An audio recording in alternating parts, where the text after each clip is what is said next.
ルフィ、私はあなたの決定に従うけど、海賊の同盟には裏切りがつきものよ。人を信じすぎるあなたには不向きかもしれない。え、お前裏切んのか？いや。やろな！ちった疑え！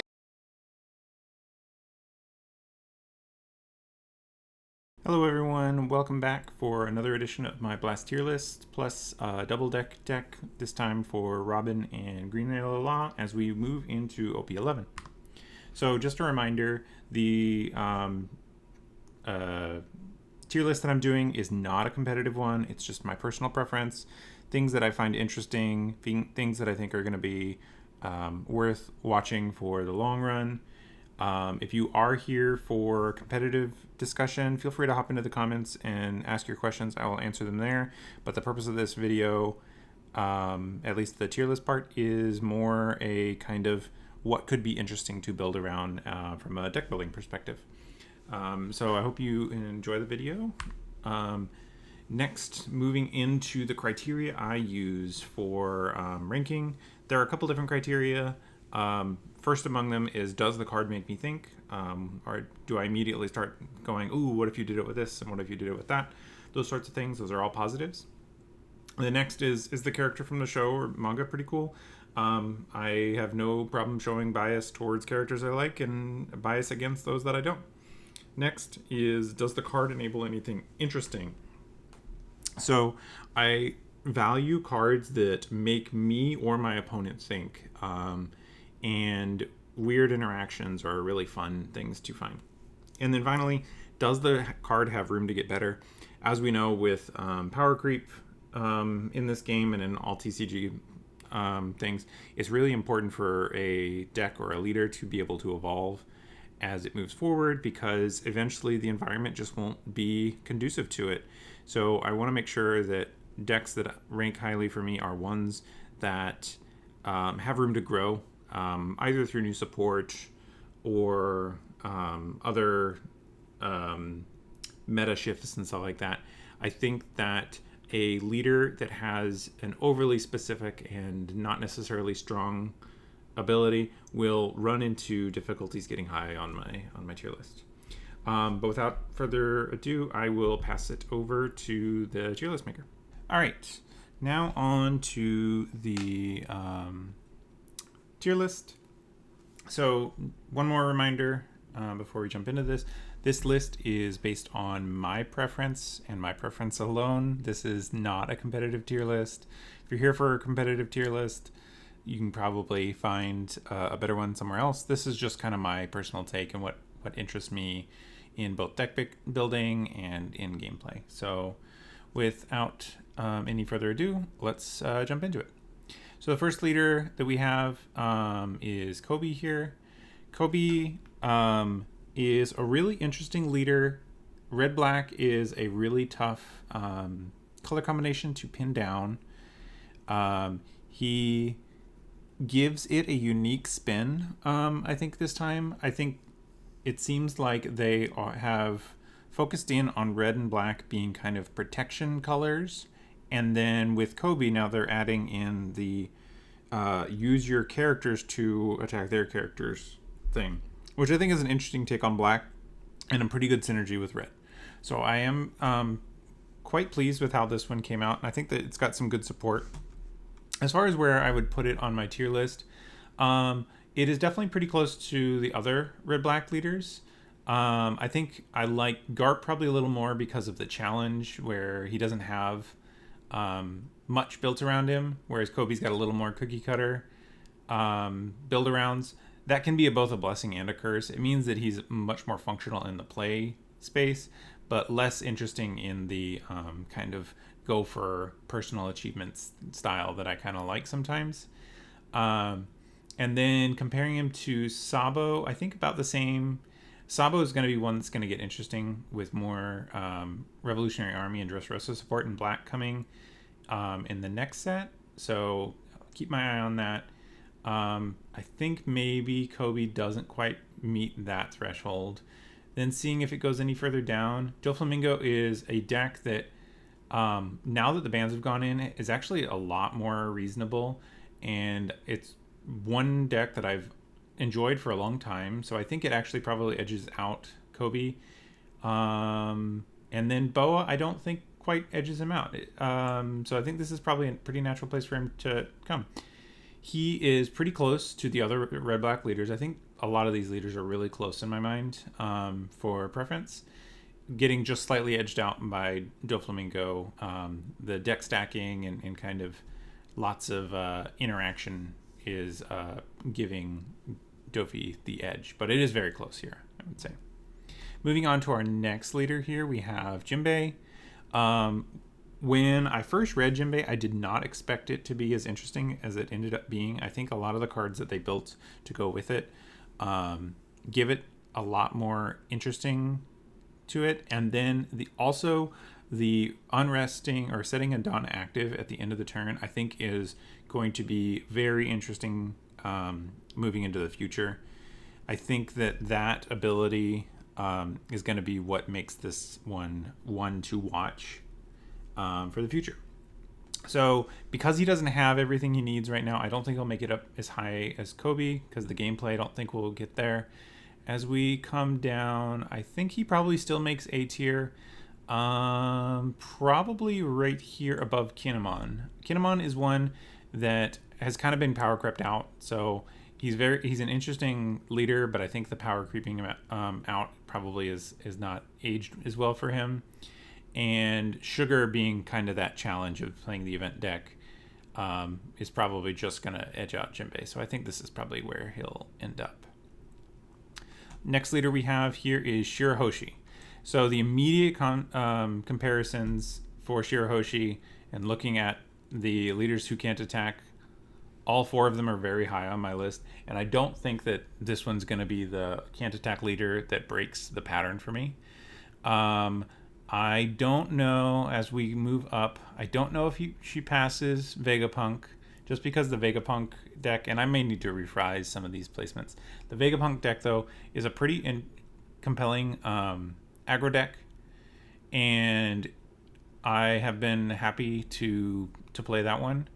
Moving up further, I think Rebecca is one that Dressrosa package I think is quite interesting, and the really hard slow control deck aspect makes it interesting. Other can't attack leaders, Iceberg. I'm guessing that Shirahoshi will surpass Iceberg. For me, I wonder where we're going to put this. Actually, I think I'm feeling kind of high on this one right now, so I think it's probably going to make it all the way up to here. Blue Purple, Luffy just recently got a starter deck, and I think that it'll make it more interesting, especially now that Moria is gone. This is a deck that has a little more breathing room and isn't so oppressed in. So I think this is probably a pretty natural place for this one to fall. Kind of in my tier here, we've got quite a few like reasonably strong leaders, and then these ones kind of finish out that are a little lower power level. I think Shirahoshi kind of jumps ahead of the lower power level ones in A. And I think this is probably a natural place for her to be. And now we have Blue Purple. Again, reminder, this is not a competitive tier list. This is what my preference is. Unfortunately, when a deck is too competitive, it usually falls off quite hard on my opinion, unless it's got something particularly interesting to it. And I don't think Luffy's got it. Looking at other decks that would fall into that category, Shanks is one that is pretty close in that attitude. Bonnie, where they're really powerful leaders, but they don't do it in an interesting way. And so I think that's probably where Blue Purple is going to fall, is somewhere in here in line with these guys. Above the leaders that I start to actively dislike for one reason or another, but kind of not getting above these generically powerful and not very interestingly powerful decks. I think I'll probably put it a little bit higher than Shanks, just because I like Straw Hats better. But definitely one that if they had tuned some of those abilities a little bit weaker, this could have been a much higher leader. But as it is, it's just got a few too many points in its arsenal, and when you've got that much power, it's hard to make anything you do in the deck building set feel interesting. There are meta considerations you can make with the deck, and you can kind of fine tune it to a specific meta, but that's not generally the kind of player I am. I like to take a rogue deck or a meta deck and then like tune it to have something wacky in it. And I really don't think that blue purple is in those things. Now, the next one, on the other hand, I think has a lot more flexibility to it because it doesn't have anything outright broken on it in some sense. It's a very strong abilities, and it's the kind of ability that can string together kind of anything here, whereas Luffy on its own is too strong. I think Nami is a card that has a strong ability, but is not one that can fully overshadow the rest of the deck, which means that you can use it as kind of your blank canvas on which to add your own spice onto it. So this one I think is going to, for me at least, is going to rank quite a bit higher. Looking at probably my A tier leaders coming down here, I think, interestingly enough, the genericness actually puts it pretty close to Sanji and Yamato, where they have these pretty generically strong effects, but not in a way that's overpowering, and kind of leaves open the door for a lot of other stuff. And actually, the more I think about that, I think Yamato is a great comparison for it. And this generically strong ability tied with just enough power, but not so much that it overwhelms the rest of the deck. So I think probably right above Yamato is where it's going to be. I do need to see how the new starter deck for Yamato plays out, because these could swap again. But I think that this is a pretty natural spot for Nami to fall on my tier list. Next up, we have Katakuri. This is a leader that has that generic open-ended support, in that the ability has some inherent value, but it's a little too much on the weaker side. And because it's too generic, it also doesn't get interesting enough. And so it kind of splits the difference between this boring, overly powerful but more generic, and open-ended, but not too powerful. So there's like a sweet spot in the power level. And I think this is falling a little too low on the sweet spot to fully to fully reach up to where Nami is. So I think maybe this will probably be a B tier leader. Looking through, Purple Luffy is actually a pretty good comparison. Black Luffy, another one where they're pretty generic effects. Maybe around here is where it makes the most sense. All these leaders have relatively generic effects, but they're not kind of like overwhelmingly powerful. And yeah, I think this is a pretty natural spot for him to go. So that is the tier list of the new guys. Now let's see if there's anything that needs updating. Like I said, maybe Vegapunk comes up some. Let's probably move him up here. He's kind of come into his own as a really interesting aggro deck, even for a leader who can't attack. And I kind of value that. Black Yellow Luffy. This is one that, in the absence of Moria, I'm going to recognize that its ability to go to 9k that many times in a row is no longer possible in the current meta. So I'm going to tentatively move it up a tier to put him. I'm going to currently just put him next to Sakazuki, because I do think that he's dangerous enough to where I don't want to raise him too far up and then have him need to get lowered back down when he gets more support in OP13. But tentatively, and especially as I start to explore his ability more, I'm going to start moving him up next to Sakazuki for now, who is another interesting deck to play. and we'll see where that goes. Are there any other leaders that I think I need to move around? I'm gonna pass it back and let you guys go through the cards to watch section. All right, so here we go for the cards to watch. I'm doing a little different this time, using Card Kaizoku's deck builder to kind of highlight some cards. So going into the cards that I'm looking to watch for the future, starting off here we have Peacock.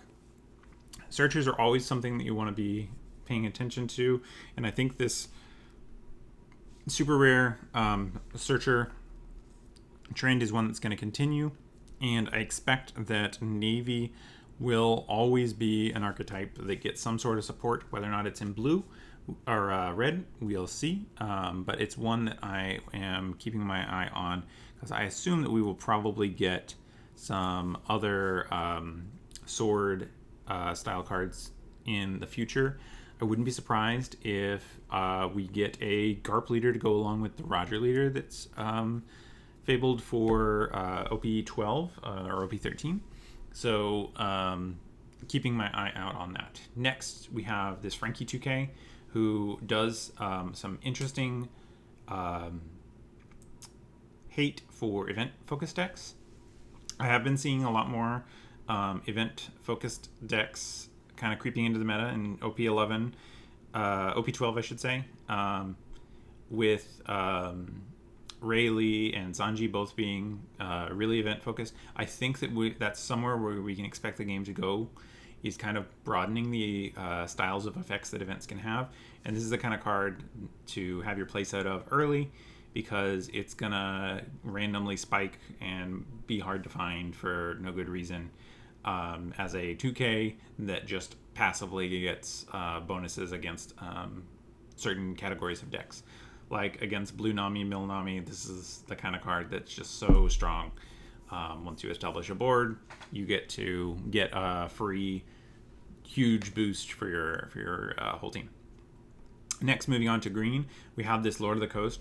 I put this one here because of how impactful it ended up being at pre-release.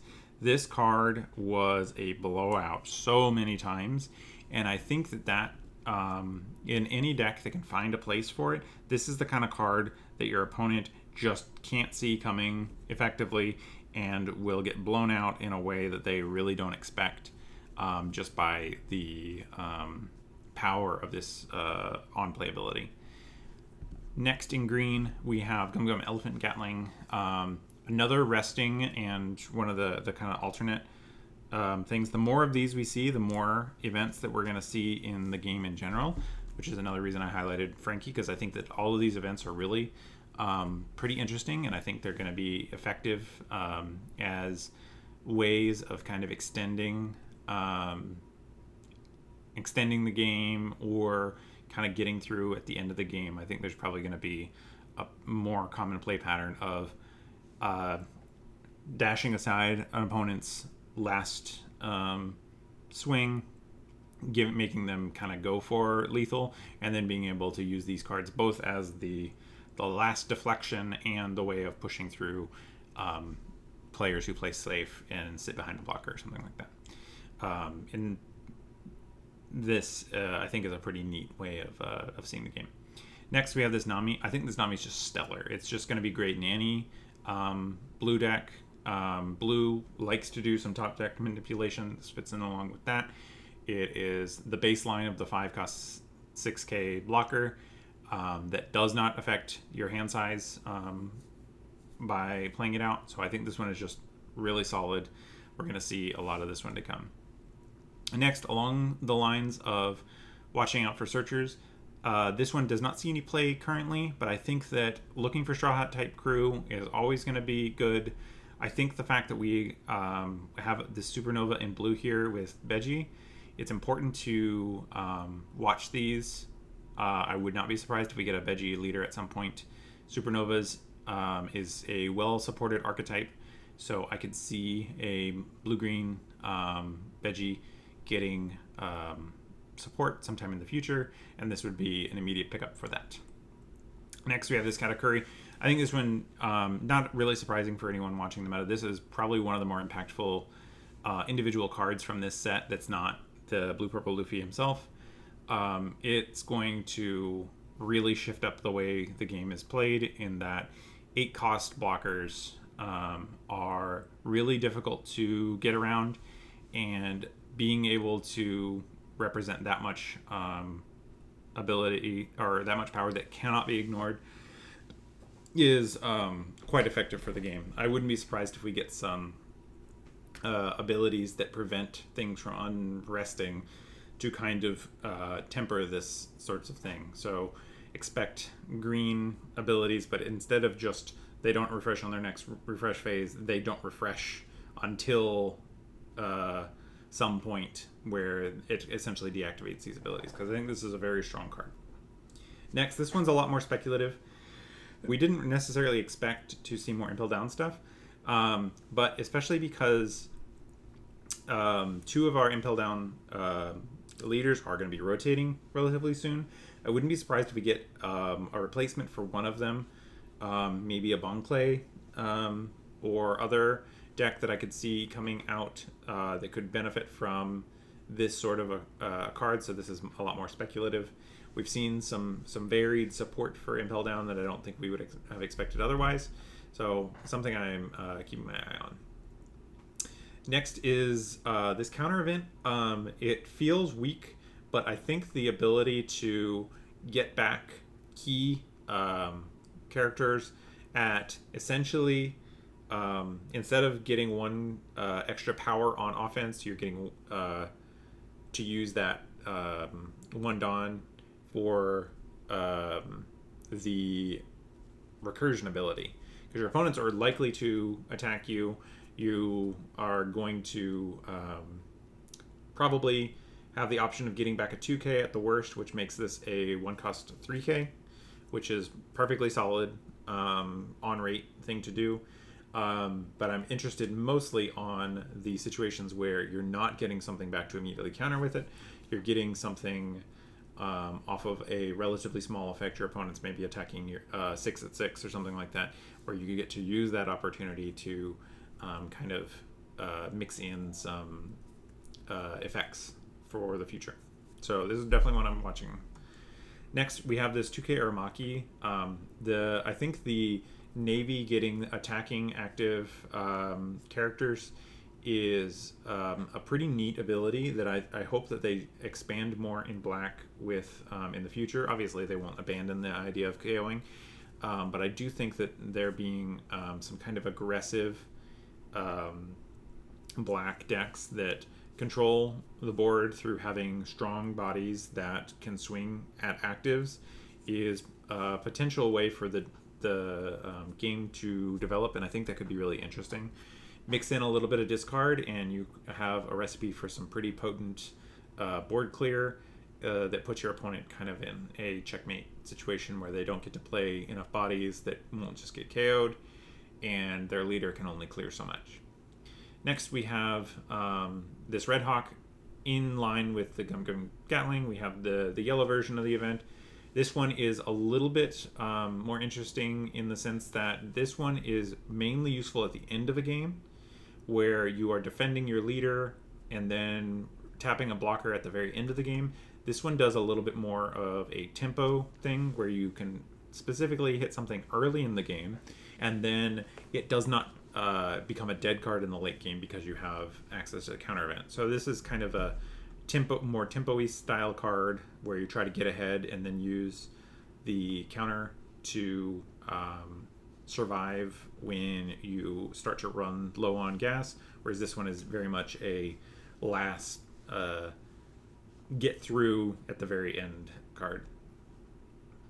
And I find that kind of an interesting how similar these cards are, but also how differently they can end up playing.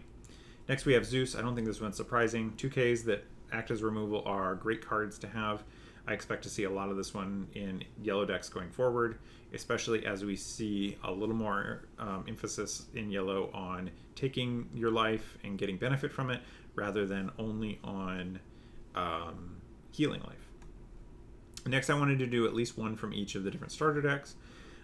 So from the Shanks deck, this one was a little bit harder because this is not the strongest of decks, but I do think that at 2K, they can be a 2-cost 4K blocker is pretty effective. A lot of flexibility on the card.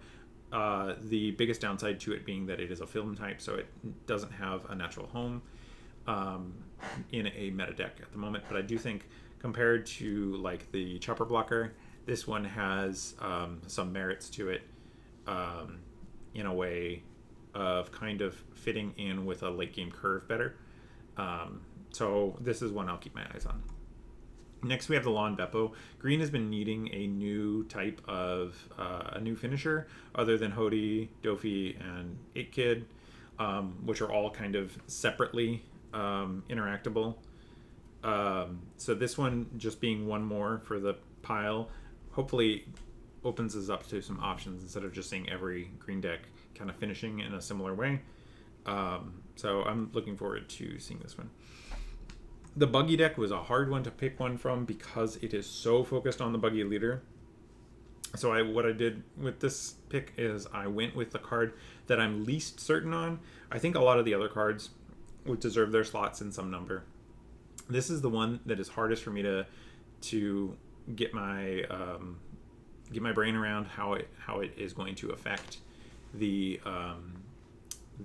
game for Buggy. So this is the one I'm interested in watching just to see how it plays out, because to me it doesn't read very strong, but I think that there's probably stuff there that I have failed to see as somebody who's not playing Buggy. So that's my reasoning for that one. Next we have the Sova Mask. I'm interested to see as we go forward how many new cards can turn this on. It's going to definitely be a kind of a game anytime a new set comes out and we see a Sanji. Does it have 7,000 base power? If so, that can kind of maybe slot into this and make this a really powerful play, especially if we can get spots where on plays get turned off for some reason. Like there's the ability maybe to turn off your own on plays.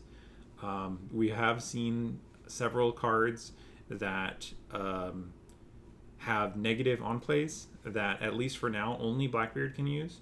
But I wouldn't be surprised if we start to see maybe a leader in the future that can turn off his own on plays and has those detrimental effects as a way of not directly leader locking, but maybe putting some downside on it.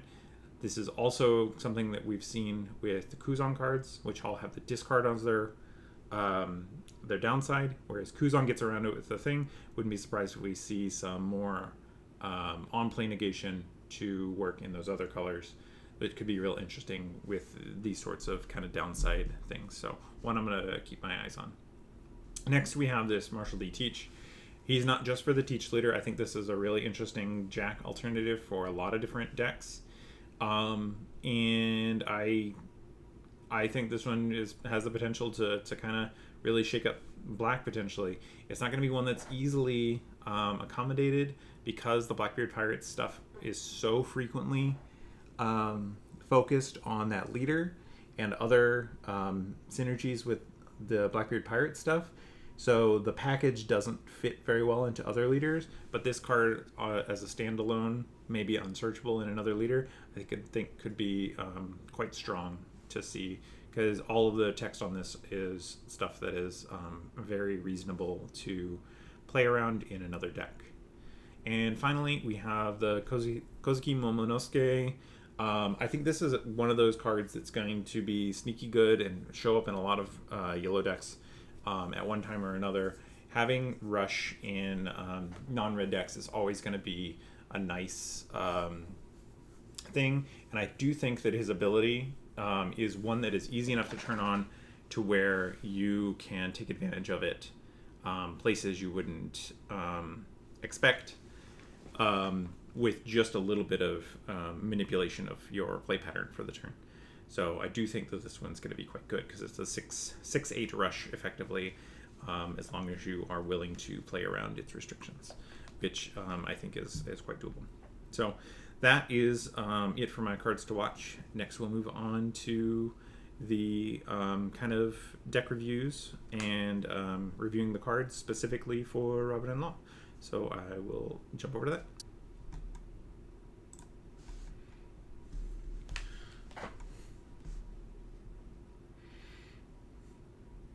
All right, so for my new cards review and new deck build review for my my canon decks, I'm going to try things a little differently, and we'll go through the kind of cards that I think could be relevant and kind of highlight which decks we're interested in, and then we will be able to build switch over to the deck builds after that, because I have a couple of lists that I've been working on. So first, going through the cards, let's go in the context of Robin then.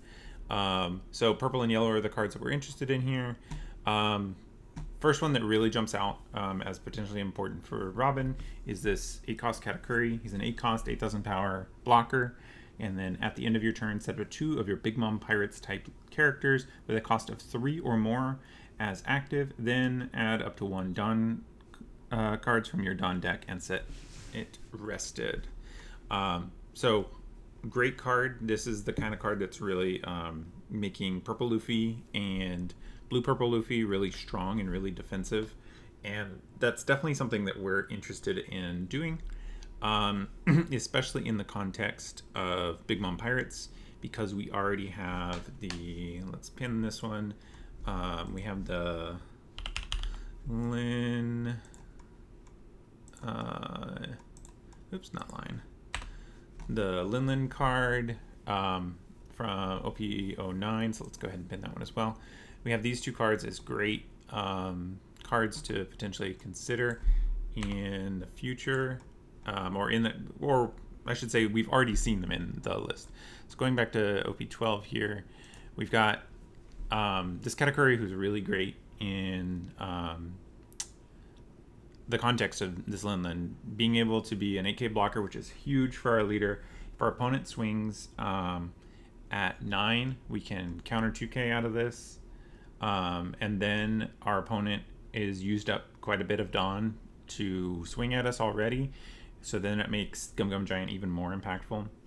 And then also restanding Linlin protects her. That's one of the things that I experienced a little bit with some of the really slow decks, is they would wait till we started attacking with our things, and then they would swing really big into our big bodies, and we would run out of ability to pressure them, especially through blockers, because our leader usually eats the blocker, and then our big characters, as a result, have to swing to get through for any damage. And then if they remove all of our big bodies, then we just get stuck behind blockers.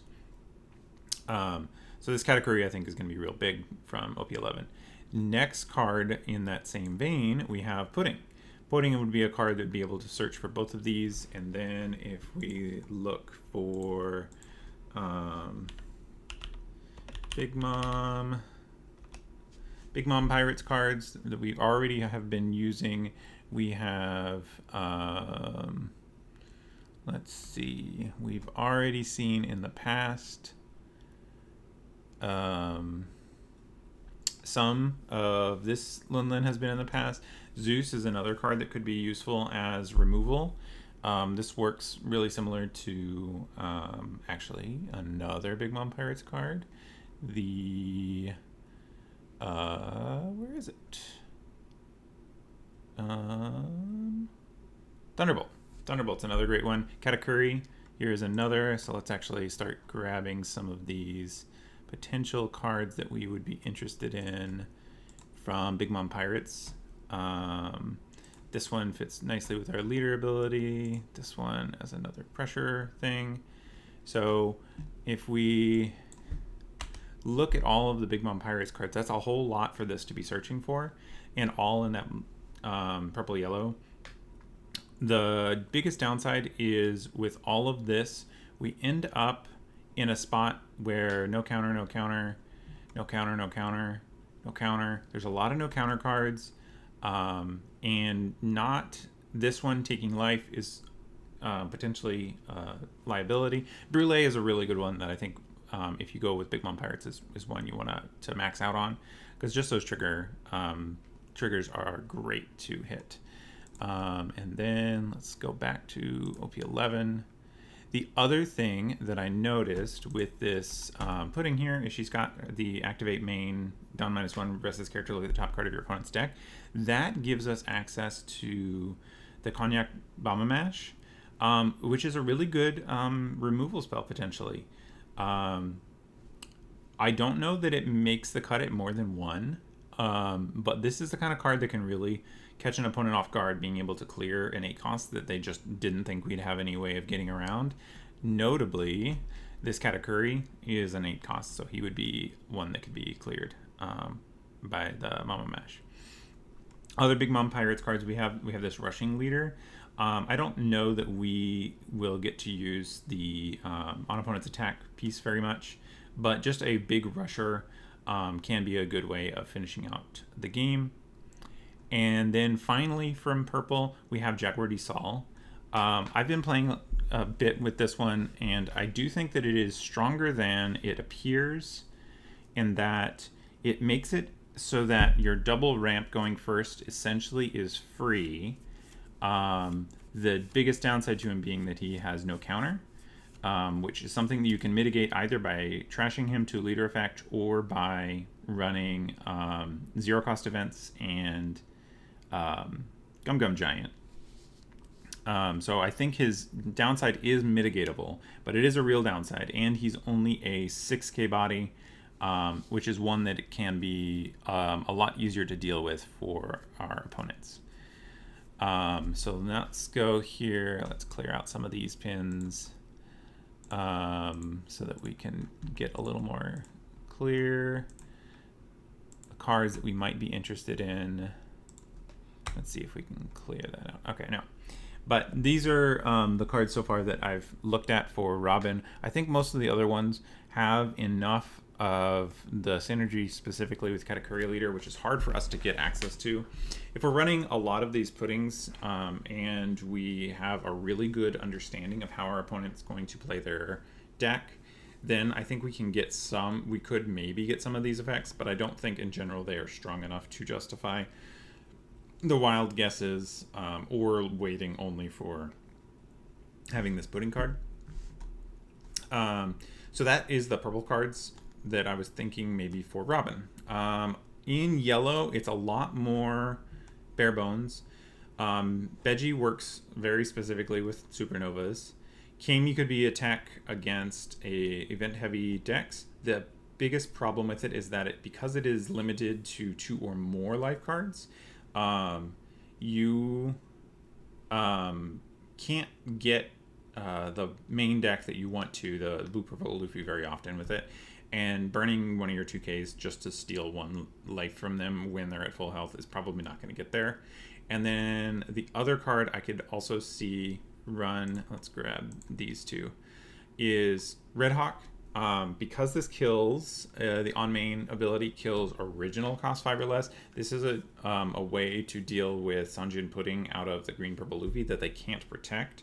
And then the 1 cost counter is something that's quite useful in our deck because we often want to represent Gum Gum Giant anyways. If our opponents are swinging at 7, trying to split the difference between getting us to use Gum Gum Giant and getting 2 cards, then this is a perfect 1 card answer that gets out of that without giving us a Dawn minus. So I think that this one is probably one that makes a couple cards and makes some entry into the list. The biggest downside of this one compared to Damned Punk is that Damned Punk has trigger, which means it can be discarded for leader ability if we have too many of them.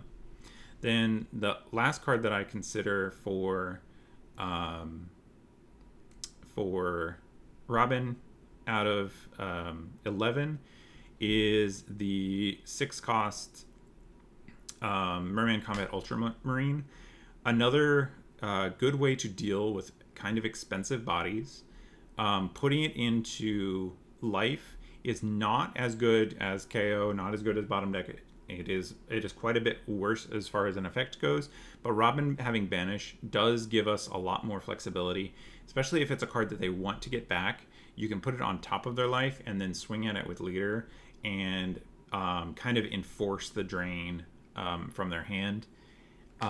Your opponents can just give up on the card, and then it kind of loses that kind of gambit that you've been setting for them.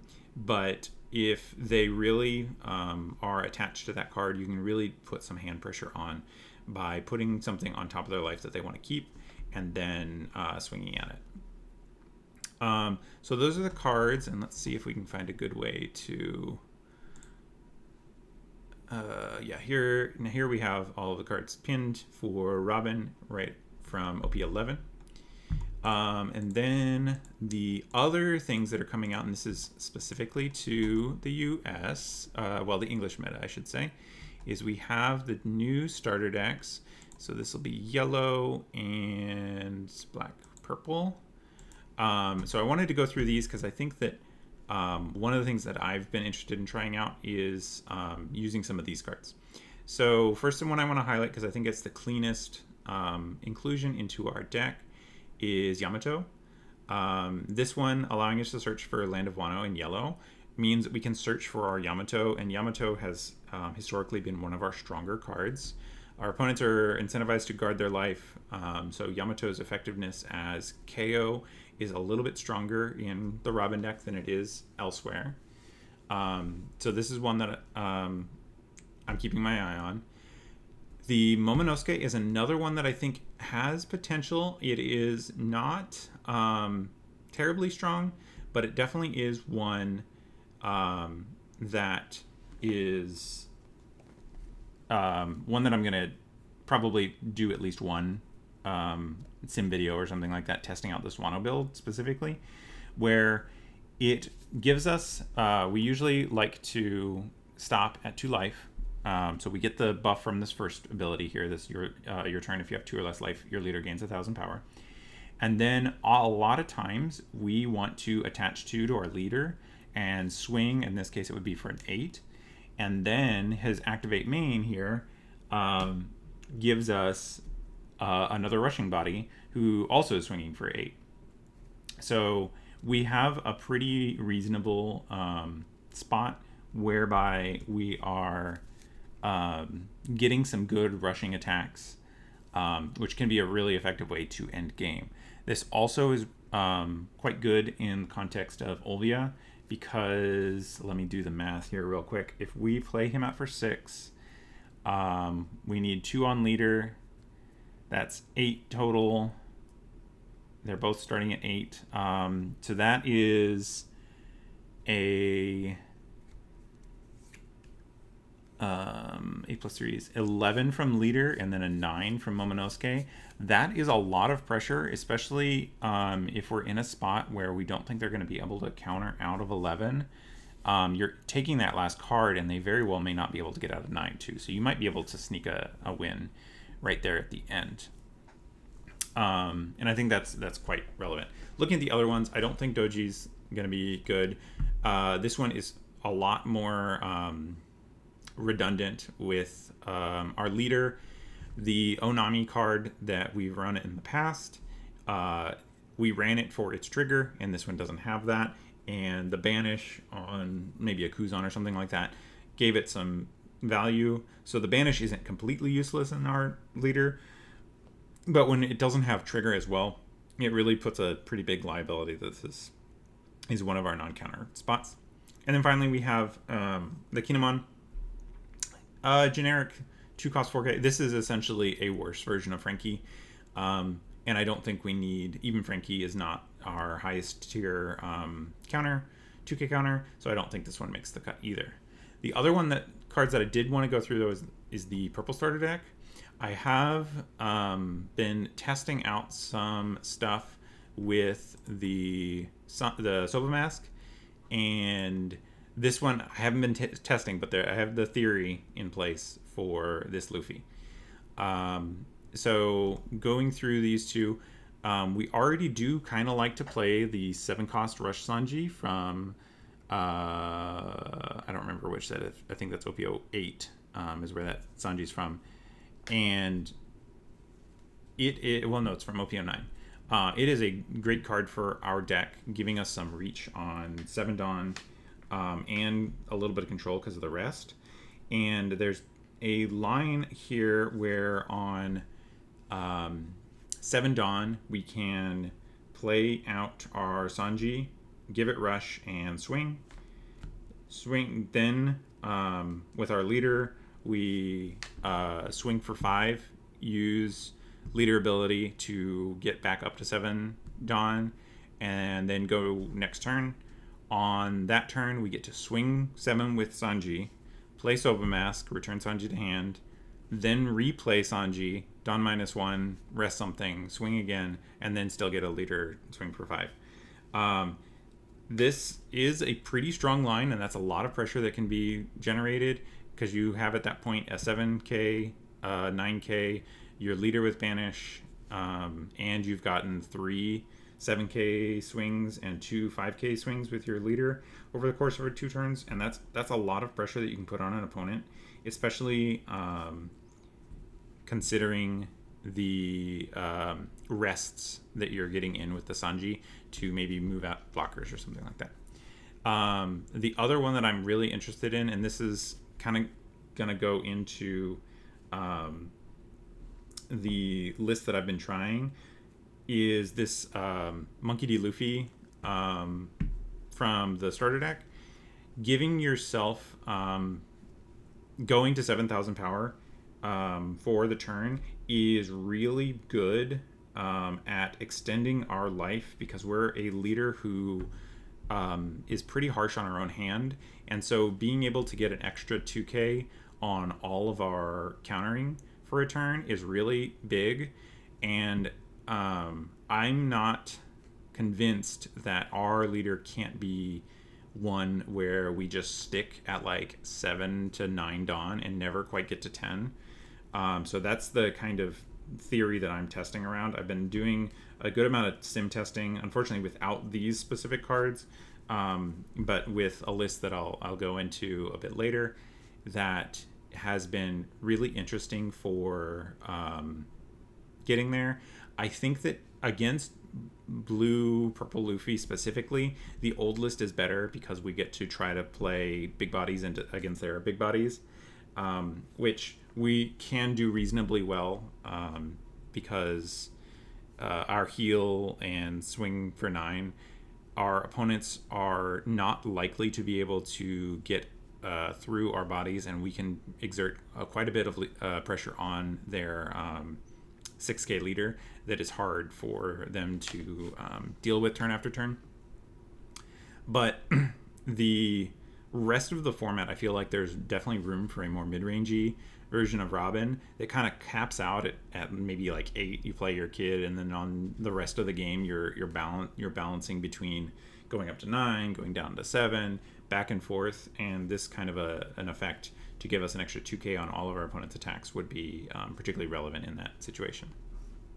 Real quickly though, going over the other cards from this starter deck, this blocker, pretty much the Dawn -2s are really hard for us to run outside of like end game effects. So I don't know that these this one here is going to be worth it, even though blockers are great and something we're always on the lookout for. I don't know that this one is going to get there. Being able to rest one of our opponents on can be exceptionally relevant against Gum Gum Giant out of green purple or blue purple Luffy, but it is a pretty steep cost, being that Dawn -2. So maybe as a one of or whatever, just as something that you dig for when you're trying to finish, but wouldn't be a card that I would reach for on a very common basis, and I definitely would feel bricked up with this one if I saw too many of them.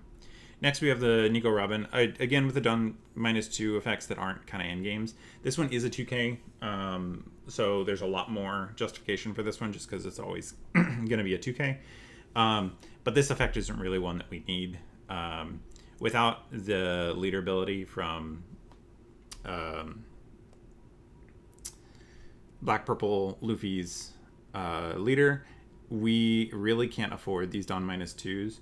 I would be interested maybe in exploring a list that runs a lot more Dawn- effects and then runs Pudding and the 5-drop Kid drop blocker as ways to get around this, because in the context of 8-drop Kid, this Robin does represent a 1-cost 4K body that could be useful for getting wide at the end of a game where we need to finish, or just kind of spamming out the board so that we can really pressure a deck like Bello Betty or Zorro, who's really trying to get wide.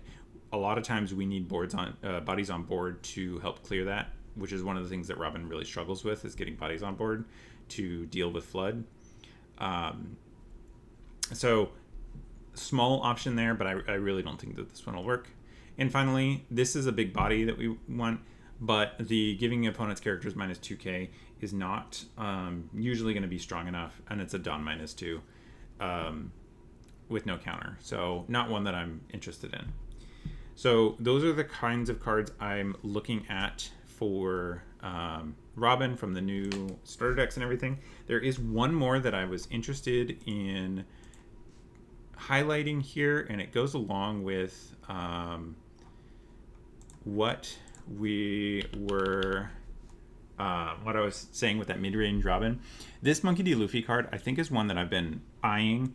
It is not going to be our main finisher in any sense, but it is a card that I think has a little bit of merit in that it can generate, if you're on 10 Dawn and you're trying to go for game at the end of the game, you can generate 3 8K swings with an Olvia, where you do Olvia swing leader for 8, then you play this guy out for 6, with put 1 attached on him, that's 7 spoken for, and the last 2 Dawn you use to restand him, and then you get 8 and 8.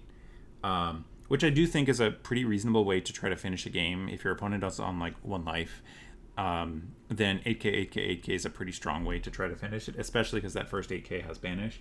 So they're really incentivized to not take that one, and meaning that they're going to counter earlier and might not be able to counter optimally with whatever card could come out of their life. So definitely one I just wanted to highlight, and in the list that I have prepared, it will come up. So that is the cards we're interested in for Robin. So now let's go through what we're looking for in OP11 for Law. Let's actually go ahead and then yellow and black, purple, blue, green. So these are the sets that are relevant here. Let's clear these. Oh, shoot. I just did that wrong. Black, purple, blue, green. So let's just start with the starter decks just while we have them up here. The main things that we're probably going to be focusing on is the green ones, because Supernovas is kind of Bonnie's thing. So these ones are the ones we're expecting to be better. So let's just start with the yellow ones just to get them out of the way. Yamato, I don't think that this one will probably make the cut. There is maybe a world in which you can run some sort of hybrid build, running like Okiku's and Hiyori's as ways to abuse stacking. But I think that it's probably a little too niche for this deck. Momonosuke has a little bit more justification for it as kind of a finishing body that can kind of come out late game. That's not something that we have a whole lot of in Green Yellow Law as ways to kind of like steal a game at the end, except outside of the Restand Law, which is one of our ways where we can generate extra attacks that our opponents weren't seeing. But going from a more empty board, this Momonosuke represents a bigger threat to our opponent than you would see from like a Restand Law on an empty board. We have better 2Ks, so Kinemon's not going to make it. Banish could be relevant, but I think that on a body that doesn't generate any card advantage, we have better options in Law, because I think Law really wants to be kind of a big-handed combo deck. Banish is definitely relevant, especially in a aggressive deck where we can kind of crimp their ability to gain hand advantage from taking early hits. But I don't think this one quite makes the cut. And then I don't think Doji's particularly good, and also is a land of waterlogged, so we can't take advantage of that. Going into the Supernova stuff, we have this X-Drake. He is a 5-drop, so it's perfect for summoning out of leader ability. It's a 2K, which means he can be flexible. If you are unsure how many of your other 2Ks you want, you could try this one as with the fallback of it being your 5K that you can summon out of life. Its on play is quite good, being able to rest a opponent's character with cost 5 or less. This is the kind of card that can let you get past blockers in the end game. Most of the relevant blockers that aren't significantly bigger are the ones that are 5 cost or less. So this one gets past a lot of the more middling blockers in the format. And then at the end of your turn, it sets one on active, which it doesn't show up very often, but I have seen lists of Green Yellow Law that run some of the 1 cost events. Notably Room, which can be really synergistic with the blocker law. So not going to be a bad card ever because it's a 2K. And its ability does have some niche applications, so I could definitely see splashing 1, maybe 2 of these just as kind of flexible, when I need it, I'll be able to search for it sorts of cards. Next, we have a 10-drop card. These are rarely going to see play in green-yellow, but I don't think that it is for sure not going to happen. This is definitely the kind of card that you would want to play against that 8-drop Katakuri that we talked about in the Robin section. Both Purple Luffy and Blue Purple Luffy are playing it. This is exactly the kind of card we need to get past it for a turn, especially if you've got a wide enough board where we've been able to set up a Cavendish and a couple other cards. We can use this ability and lock out their blockers, then swing with Cavendish to set up our leader ability. And although I probably wouldn't recommend it, it is possible to reset this guy, send him back to hand to get out another body, while we still get access to the plus 2K power until our opponent's next end phase, and we've kind of turned off that blocker for the turn. So that if we don't finish on that turn, we have the ability to do the same again the following turn. I really think that this one is probably a hard one to justify at more than just a one of if you're gonna play it. But if you were to play a one of, I'm sure there would be games that you would win very specifically because of this card, because it does have a lot of text that's really important. But it's just one that doesn't synergize, I think, well enough with our leader ability to get there in the end. Next, we have another 2K. This is the Hawkins. I think this one just probably worse than the X-Drake. If you really need going second cards to kind of make sure you hit that 5 cost of characters on board, I could see running one of these is something that you can search for with a Luffy to kind of meet your requirements for your leader ability, but I wouldn't run too much more than that. As a 2K, it always has some backup, but I think it's probably one of the worst options for searchable 2Ks. Next, this one I think is super important for Green Yellow Law. We have a 2-cost 2K 1K counter searcher. So it looks for any supernovas, and it can find other copies of itself, and it can find Luffy's.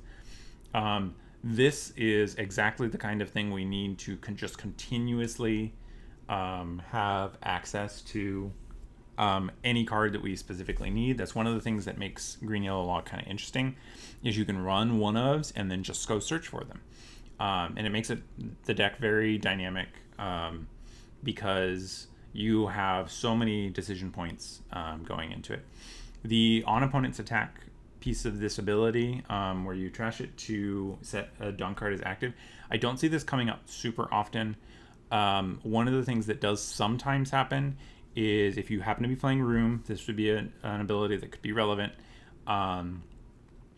And there are definitely times where an opponent doesn't want to, or doesn't swing in a way that allows us to open up space on our board, which, just like with Red Green Law, a lot of times you just need something off of your board so that you're not losing out on value by playing over your characters.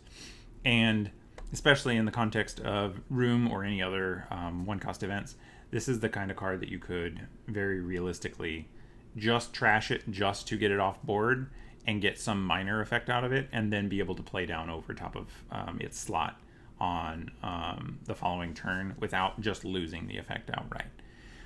The other thing that's really important in this is it's a 2-cost, so that means that you can run this plus Bonnie and both set up and search for your 5-drop to summon out of life in the same turn, which is really important for the deck. Having good 2 costs. We were running Karma before, which, while not super terrible, is not a particularly good card. This one just beats it in nearly every category. The one thing that Carmel has over this is the trigger from Carmel could be useful for getting rid of some pesky 1-drops. But it's rarely something that you could actually control, so it was kind of a luck sacky thing that Carmel had over this, whereas this one has significantly more consistency by just being able to search instead of draw. Final card in that set is this Beji, another 2-class that could be useful for the deck. This one's got blocker, and if you have 6 or more rested cards, draw 1 and trash 1. I do think this one is a more comparable to Carmel in its thing, where it's not necessarily key to the deck in any way, but it's definitely the kind of filler that at 2 costs really makes the deck churn a lot better and makes you get better consistency. One of the things that happened frequently with Carmel is she would get stuck on board, and then she would not be the best thing to bounce because you'd have maybe a Luffy on board, and then she would just sit on the board for the rest of the game. Beji gets around that limitation by being valuable on the board as a blocker. So definitely, if you are looking for more 2-drops, this one is up pretty high on the list of ones to consider if you don't have a 2K that you're interested in trying. Next, let's look at the OP11 stuff and blue and green and see if there's anything else that we're interested in. So just scanning through right now, I don't know that any of the green cards are the kind that Green Yellow is interested in, just because we have such a high synergy deck. None of these synergize or are supernova cards, so it's real tough to make the cut there. This one is one that is a possible replacement if you were running Radio Knife. It is less strong than Radio Knife, but significantly cheaper, and it has kind of a fallback mode that synergizes with those 2 cards we were looking at that are restanded on. So this would be one that I can see running just as a way to get past maybe a Nami blocker or any of the other 5-cost blockers in the format at the end of the game, and at the very cheap cost of 2, with having kind of a better failsafe than the Straw Sword or Radio Knife, which can get dead in hand pretty often. So moving on to the yellow cards, this is going to be the most important card that we get for this leader, at least for the foreseeable future. This Kaponging Beije is pretty much exactly what the doctor ordered for this deck. Just to read it out because it's real great. It's a 2-cost, 1000 power, 1k counter blocker. And then once per turn, if you have a supernova type character other than Kaponging Beije that would be removed from the field by your opponent's effects, you may add that character to the top of your life cards face down instead. So one of the bigger weaknesses that you could run into playing Green Yellow Law is you could invest your life and a bunch of resources into getting out a character, and then your opponent just removes it, either through Gravity Blade or Lucci KOing some of your guys. And what this does is at least gives you back the cards on top. And in the case of Gravity Blade, it gives you both of them back. As long as they are targeting 2 non-veggie supernovas, you get all of those things back on any single effect. And they would go to the top of your life, which is exactly where you want them. If they're going to not be on board, then you want them to be in your life so that you know where they're at and can use your leader ability freely. So this one is super big for the deck, one that is going to be a really big improvement for the deck. The other card that I can see being useful is this Zeus as a removal card, which is something that green-yellow does not have good access to. So there are a couple problematic permanent cards that we didn't have good ways of getting around. This one is a 2K counter, so it's got a really good floor on it where a 2K counter is always going to be a little bit useful at least. It's a 2K body that you can play out and just opt not to use the leader ability if you need to, so it's good in building board if you need it. It's got a lot to like about it. The problem is that when you need it to be what it's designed for, it is really painful to do, because oftentimes you'll want to be using your leader ability on that same turn that you are KOing something, and then that's going down 2 cards, which is a whole lot of punishment for getting that effect you need. So definitely an option, but not too solid. And then just like with Robin, I think this Red Hawk is one that you could consider running if you find that you're really struggling with a Sanjian Pudding or something like that, and you need to get that 5 cost off the board ASAP.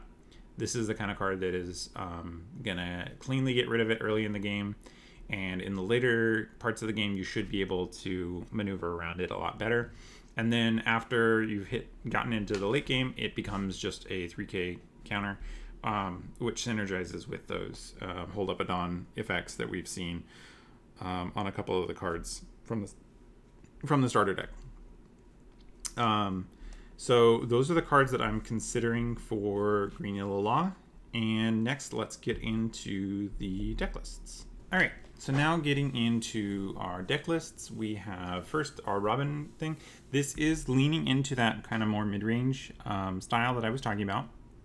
So just to give kind of a thesis about what you plan on doing with this list compared to other lists, this one is designed a lot more around only ramping once with your leader ability and then staying around the 8-9 value for the rest of the game.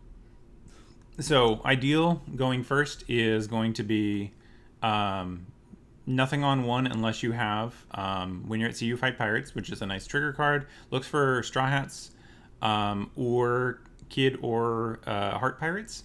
Notably, this hits a whole lot of things, including our top end here of Kid, plus a lot of the Straw Hats.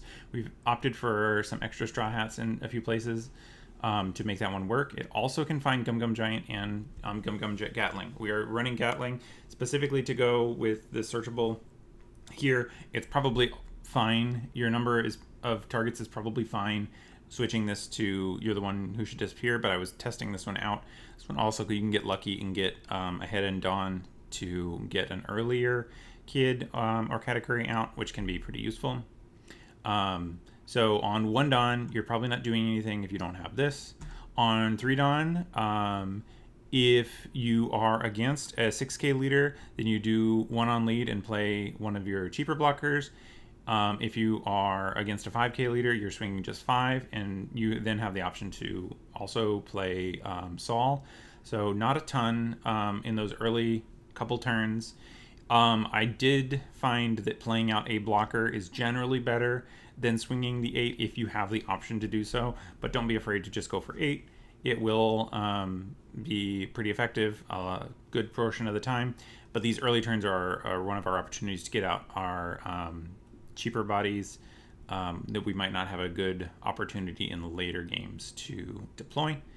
That does make for 8 potential blockers, Saul coming out of life potentially and having trigger, whereas the rest are just kind of generic. You could probably run that one that's stronger than this Robin, but I'm including it for the Straw Hat crew type to synergize here.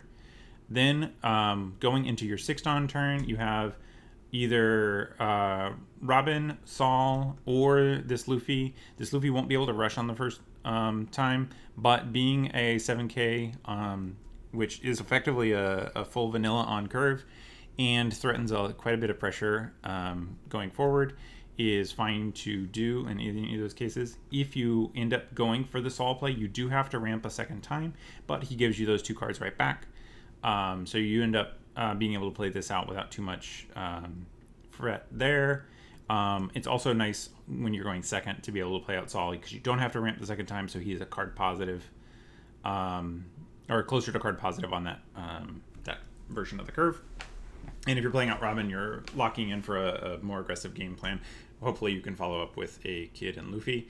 On that 6-on turn, you probably do not want to ramp, and you want to be, because you're not ramping as much and because we don't have as much heal, you want to be using the cards instead of ramping for defending life a little bit better. You still probably want to rest ultimately around 2 life, but you don't want to go below 2 like you did in previous versions, because you don't have a Yamato, you don't have an Ace or anything like that, who get extra value being at 1. So keep that in mind. Then going into in game, you're essentially a lot of the time going to be swinging 6s and 7s a lot of times, or as many times as possible, and establishing a new body. Sanji's real good, helping exert pressure. Kid is also effective, and Kategori is our one source of heal, that especially if you've gotten out a Saul or had an opportunity to play out an Olvia in an earlier turn, can be pretty effective as a healing unit. And just set up for Gum Gum Giant once you're at that point. Once you're at 8 and 9 Dawn, it doesn't matter if you need to use a Gum Gum Giant. You're going to go back to 8 and 9, but that's where all of your bodies are. So take advantage of that. Look for opportunities to play out this Luffy in the end game. If you can play it a turn early, it's really great, because it can represent a huge amount of pressure that opponents have a lot of difficulty dealing with, especially because we have the backup of Usohachi and Sanji as ways to tap down blockers. I'm also considering a Amaru as another way to deal with blockers that can also give us some added pressure in the end game, but I haven't tested it yet, so I haven't put it in the list. Notably, this list is only with the cards that are available on Sim as of Sunday, so I have not gotten a chance to test with the new cards here. When those new cards come out, the first thing I'm going to be testing is the new Soba Mask. I'm going to put in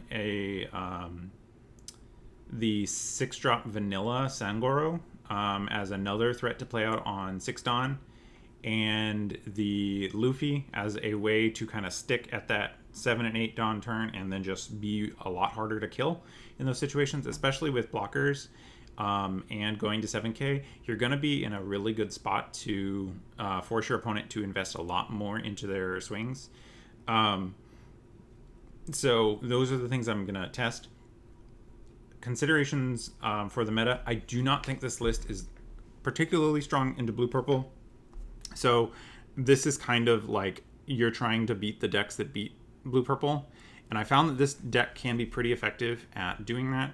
Against Bella Betties, you have a lot more emphasis on these cheaper bodies and some of these impactful mid-game bodies where you can still hold up Gum Gum Giant earlier in the game, which means you can swing at their board more directly. It ends up being a little bit tight, especially if they see if they go second and they go Karasu into Ivankov Karasu. It's really hard to beat that. If you wanted to tech further into those, you'd be running stuff like the Nami and the 5-cost Egghead Luffy as ways to just remove those Karasus before they get a chance to attack in addition to their first turn. Also, Gum Gum Giant is another card that's going to be key. And because Bello Betty is so aggressive, you don't often have time to get all the way to the 10 Dawn turns that you would need to play Yamato and a Gum Gum Giant. So this list being a little bit lower to the ground does open up your ability to play these Gum Gum Giants a little bit earlier in the turn. They still can be a little rough if you get pushed into playing defensively a little earlier than normal. Just because your bodies are on average just a bit smaller, this Gum Gum Giant is going to be asked for. You're going to be required to put a little bit more defense into your bodies than you would in the other version. So this Gum Gum Giant will be online earlier, but it'll also be asked for a little earlier if your opponents are trying to clear board. So those are just kind of things that I've been testing with Robin. I want to emphasize this is very much experimental, and I do not think that this list is strictly better than anything that has already been established with the Yamatos and the Aces and so on. This is just something I was interested in testing out to go with that new Luffy, and it has been performing better than I expected. And I really felt like I've had a lot of meaningful games against a lot of opponents, and had the ability to come out on top, even if I'm not just dropping those big bodies all the time. So definitely a lot of tuning that can be done on here. I do think that there is probably something here. Not sure on any ratios or anything like that, but I do think that there is some legs to this kind of more mid-range thing, especially once we get a chance to test out with that new Luffy, making us significantly harder to kill against those aggro decks. And and then you just let blue purple Luffy, you just let them fight some of the other decks, and you try to beat the non blue purple. At my locals, I don't think blue purple is going to be as prevalent, just because our crowd is a little less competitive. Not in the bad way. We're much more of a casual group. We have some very strong players, but people will come to our locals more to let out steam more than to go real hard on competition. So this is where I'm at for now, and then let's jump over to the Green Yellow Law list. So Green Yellow Law, this looks significant, a lot like the previous lists. The main things that I've changed here are we're running for the Veggie, for the Kid Killer, and we, for the most part, just cut out some of the other fluff in the deck. I have switched around some of the ratios on Hody Jones and Law. I think that this specific list, because we now have 3 different searchers, it's a lot harder to kind of get into the Hodies. So I've tried to de-emphasize it just a little bit. I can't take it out entirely because of how good this is against Gum Gum Giant. But you want to find your exactly one, and then you want to set up for an end game where you can use exactly that one and then not have too many other bricks in your hand. Other than that, you are looking for the highest amount of consistency you can with these 3 searchers to find your Bonnies for messing up curves on the decks that are really curve dependent, these blockers for really stifling aggro decks, and then Cavendish is just an all-around good card, particularly in context of this Trafalgar Law, which lets you generate an immense amount of pressure to place on the early decks. Also, 3 searches allows you to more frequently find this Veggie, which is a very strong insurance card for dealing with removal decks.